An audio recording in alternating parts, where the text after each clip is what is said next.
I like intermittent fasting. If you've tried it, probably like intermittent fasting. I think it's the most effective and really the simplest way that a lot of people should be partaking in their diet du jour. Mostly, it just cuts down on the amount of time that you're thinking about food, that you're preparing a food, that you're making it a central component of your life. Because, hey, if you just focus on whatever, a 16 and 8 or a 20 and 4, whatever you want to put it, you want to do one meal a day, okay? Maybe you just want to throw in a 1 day a week fast, okay? You just do whatever you want, okay? I think it has a multitude of benefits, but apparently there are some people who can't intermittent fast. I don't know why that would be the case. We'll see if they have legitimate claims on this or if it's just more excuses. More and more people have gastrointestinal problems. Sometimes with symptoms patients don't recognize are related to their gastrointestinal symptoms. Besides seeing a doctor for the right medicine, some foods can also help improve the symptoms. Okay, but then also, I've noticed this well. Sometimes if my gut's a little bit off, if I'm feeling like I'm getting sick or something, and then I have a fast coming up or something, like I intermittent fast every day, do one meal a day, but if my health is feeling a little bit flummoxed at the time, I'm mostly just trying to figure out what exactly I can do in order to remedy the situation. And if I decide to fast for a day, like my guts will feel better. And I'm not referring to like the visceral, oh my gosh, my guts and everything like that. But no, like my intestine, my digestive tract in entirety, it will just feel better when I'm not taxing it by making it digest any food or anything like that. But I guess some people who are eating at the same, it makes no sense to me. Anyways, Dr. Lai Ju Sin, director of Hemintang Clinics of Taipei, noticed that there are more and more patients with gastrointestinal problems in the clinic, more processed food, more GI tract problems. She said that there are some of these symptoms are detected by patients themselves, while others are difficult to detect. GI symptoms the patients are conscious of include flatulence, hiccups, stomach pain, acid reflux, a burning sensation in the stomach, constipation, and diarrhea. You're constipated and you manifest symptoms of diarrhea. That must suck. Is it like a plug that just whatever? GI symptoms that are hard to detect include chest tightness, chest pain, palpitations, or sleep and mood disruption. Oh no. Dr. Lai said that many patients in the clinic have chest pains and palpitations caused by stomachs such as acid reflux. When the acid reflux reaches the middle of the esophagus, which is in the chest, it will erode the mucous membrane in the esophagus and cause discomfort in the chest for a long time, making the patient think that they have a problem with their heart.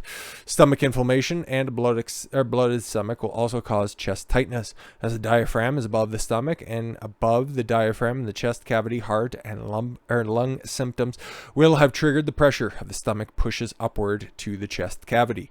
Again, these are also things that'll properly be remedied by giving your digestive system the day off, or, hey, not constantly taxing it by hour after hour, every couple of hours, just consuming different foods that might be inflammatory to your system. So, and like it's pointed out here, diet is the most direct cause of gastrointestinal problems. The main cause of GI problems is eating under pressure, eating too fast, eating too much, or fasting for too long.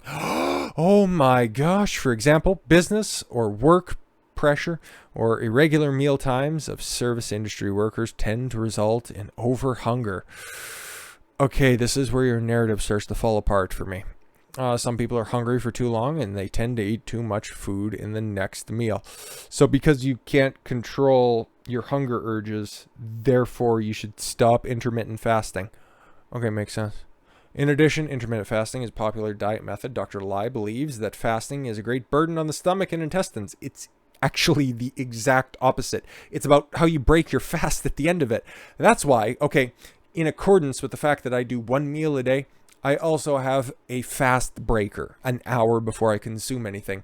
It's just the simple protein shake because, protein is the easiest on your system. It doesn't spike the insulin in your body, and it just gets your digestive system accustomed to just getting ready to be put into use. It's just putting through something very simple through your system, getting it ready to go. But that's what she's prefacing all this stuff with, okay? People who fast for a long period of time and then just immediately eat stuff that's just going to trigger some horrific response on their system. But I actually do not recommend fasting, Dr. Lai said, unless your stomach is very healthy. No, unless you do fasting correctly. Don't educate people, though. Just tell them to, stop doing the thing that has literally helped out millions of people, and even more than that throughout the entirety of civilization, because fasting has been documented in just about every historical textbook known to man. Anyways, for example, in addition to intermittent fasting, the popular diet method, Dr. Lai believes that fasting is a great burden on the stomach and intestines,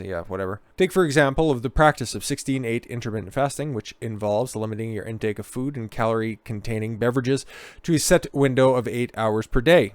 Yeah, what's wrong with that? In this practice, Dr. Lai suggests that it is best to go to bed early after dinner so to not be hungry for too long.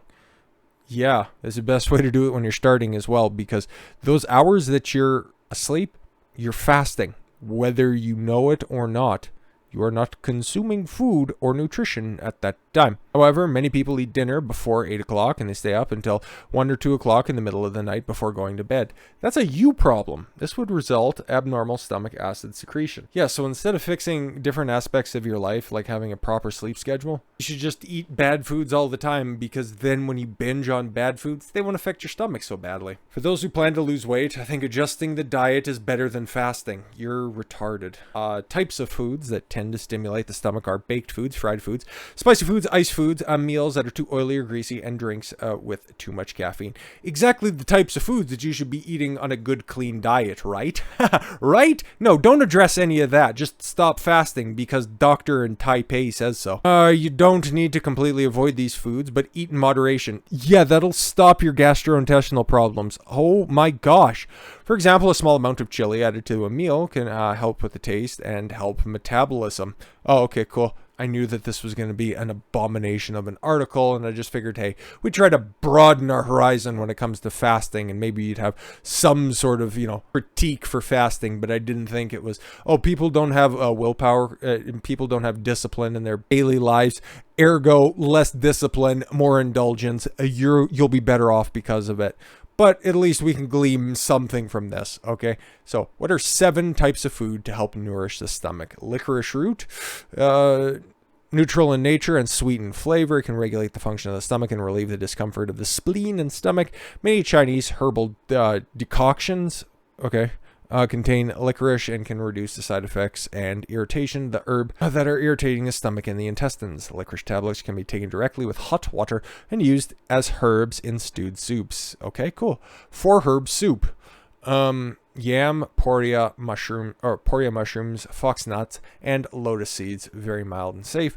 Okra, this is the eucalyptus food and herb, slimy and gelatinous foods. Gross. Have a stomach nourishing effect because the foods with mucus can help protect the mucous membrane in the stomach. More mucus, more gooder, I guess. Japanese yams. You already talked about yams, you hack. Yams nourishing the lung yin and the stomach yin. Raw Japanese yams are more mucolingus fluids,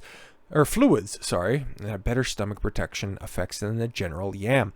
Black and white wood ear mushrooms, so a lot of mushrooms, barley tea, lukewarm boiled water. Oh, that sounds like a fun time now, doesn't it? You can drink teas and all that dumb shit, but again, I don't intend on swearing when it comes to these videos or to, call a doctor retarded or anything like that, but you gotta call a spade sometimes, and that was one of the dumbest repudiations of intermittent fasting that I've ever seen in my life. Listen, people are going to binge, so stop intermittent fasting. Okay, cool. How about you tell people who are experiencing GI problems to stop eating the foods that are causing their GI problems? That might help too. But no, this is just another symptom of people taking the easy route in their lives and it not paying off. Imagine that. Travel the road least traveled. Okay. If you find yourself running into problem with acid reflux or other detrimental diet-caused health problems, maybe work at the symptom. Doesn't really help as much as addressing the actual problem itself. Just some food for thought, which you should be eating, at a restricted window. It's just there's more evidence on that side than, I don't know, just the advice of some hack out there. Hopefully your clinic doesn't get taken over by the CCP. With all that said, thank you all very much for the gift of your time. I've been Don Consuelo. Why don't you follow your gut and get after it. Take care, everyone.